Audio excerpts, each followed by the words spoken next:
Эпос «Урал-Батыр» – самое крупное и древнейшее эпическое произведение башкирского фольклора.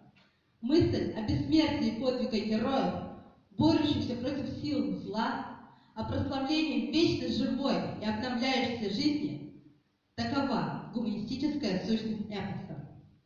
Добро, сделанное Урал-Батыром и его потомками, не забывается людьми.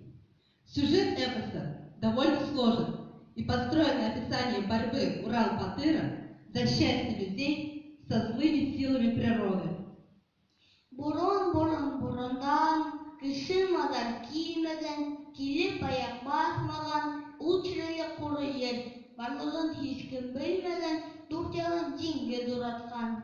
Булган бер урын, унда булган бурун, Энбирди тигән катман, Энбикә тигән карсык.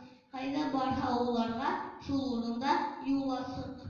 Был катман, был карсык, кайдан бында килүен, ата-әсе йөрһүен, кайдан торып калуын, үзләре дә оныткан ди.